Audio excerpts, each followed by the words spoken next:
বাংলাদেশ সরকারের কাছে, তার পাশাপাশি ভারত সরকারের কাছে এটাই আমরা আশা করছি যে তারা আরও সুদৃঢ় পদক্ষেপ নেবে।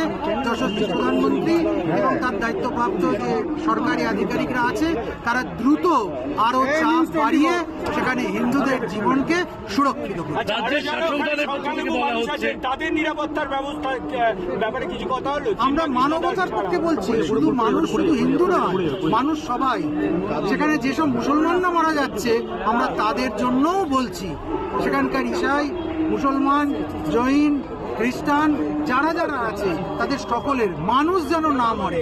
মানুষের জীবন অমূল্য, সেই অমূল্য জীবনকে রক্ষা করতে হবে।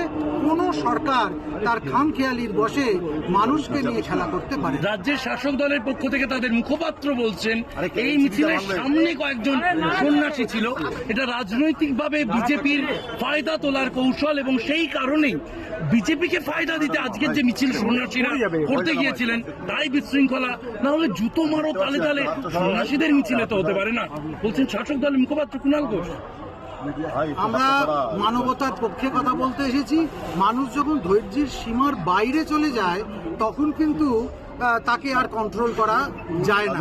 যেখানে আমরা দেখতে পাচ্ছি যে মায়েদের করুণ আর্তনাদ, যেখানে দেখতে পাচ্ছি সন্ন্যাসীকে নাটকীয় কায়দায় অপহরণ করে নিয়ে চলে যাওয়া হচ্ছে, তারপরেও যদি মুখপাত্র, শাসক দলের মুখপাত্র এ জাতীয় কথা বলে, সেটা তার একটা বিরাট আহাম্মকি ছাড়া আর কিছুই নয়। একদম হৃদয়হীন মানুষ হলে এরকম কথা বলতে পারে। হাই কমিশনার, যার সাথে আপনার কথা হলো, ডেপুটি হাই কমিশনার, তারা বাংলাদেশ সরকারের কাছে কি বার্তা পৌঁছে দেবেন, এরকম কোনো অ্যাসিওরেন্স বা কোনো আশ্বাস দিয়েছেন? আমরা যে দাবিপত্র দিয়েছি, আমরা যে আবেদন করেছি, সেটা তারা নিশ্চিতভাবে ঊর্ধ্বতন কর্তৃপক্ষের কাছে পৌঁছবে এবং যিনি সরকারের পক্ষ থেকে, বাংলাদেশ সরকারের পক্ষ থেকে এই দাবিপত্র নিয়েছেন, ডেপুটেশন নিয়েছেন, তিনি অত্যন্ত সহৃদয়তার সঙ্গে শুনেছেন, স্বীকার করেছেন এবং এটা মেনে নিয়েছেন যে মানুষের জীবন নিয়ে এই খেলা, হিন্দুর জীবন নিয়ে এই খেলা, এটা চলতে দেওয়া যায় না। রাজ্যের বিরোধী দলনেতা গতকালকে তার সঙ্গে 7 বিধায়ক, অর্থাৎ মোট 8 বিধায়ক নিয়ে তারা এসেছিলেন এবং এখানে তারা তাদের দাবিপত্র দিয়েছেন। তিনি বলেছেন এভাবে চলতে থাকলে যদি সাড়া না পাই, এখন পণ্যবাহী ট্রাক আটকাবো সোমবার, প্রয়োজনে কেন্দ্রের কাছে আবেদন করব ভিসা বন্ধ করুন এবং এক্সপোর্ট ইম্পোর্ট পারমিট বন্ধ করুন। আপনারা এরকম কোনো আর্জি আপনারা ভাবছেন যেখানে বাংলাদেশ সরকারকে সংখ্যালঘুদের নিরাপত্তা দিতে বাধ্য করা যেতে পারে? সংখ্যালঘুদের নিরাপত্তা দিতেই হবে, হিন্দুকে নিরাপদ করতেই হবে। কেননা বাংলাদেশ শুধু মুসলমানের নয়, বাংলাদেশ হিন্দুর, বাংলাদেশ সেখানকার থাকা সংখ্যালঘু খ্রিস্টানের, সংখ্যালঘু বৌদ্ধের, সংখ্যালঘু জৈনের। অর্থাৎ মানুষের বিরুদ্ধে যারা কথা বলছে, মানুষকে যারা হেনস্থা করছে, আমরা তাদের বিরুদ্ধে দাঁড়াবো। আপনাদের কোন সদস্য আজকে আহত বা গ্রেফতার?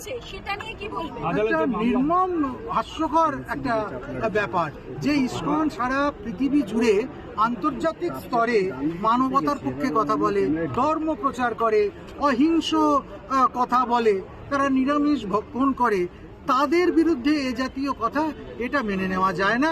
এবং আমরা নিশ্চিত যে সারা পৃথিবীর মানুষ আমাদের পক্ষেই কিন্তু কথা বলবে। ইসকন কোনো জঙ্গি সংগঠন নয় যে ইসকনকে সেখানে ব্যান্ড করে দেওয়া এত সহজ। আপনাদের কোন সদস্য বা এই জন্যই আমরা আতঙ্কিত হচ্ছি যে চিন্ময় কৃষ্ণ দাসের ওষুধ ঠিক মতো পৌঁছচ্ছে কিনা, তিনি প্রসাদ ঠিক মতো পাচ্ছেন কিনা।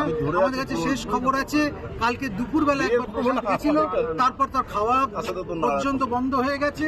জল পাচ্ছেন কিনা, তার শরীর কেমন আছে, তিনি কেমন আছে, কিছুই জানতে পারা যাচ্ছে না। একজনকে বন্দী করবার পর এইভাবে গুম করে দেবার প্ল্যান, এটা কিন্তু কখনোই সহ্য করা যায় না। বাংলাদেশকে তারা অশান্ত করতে চাইছে।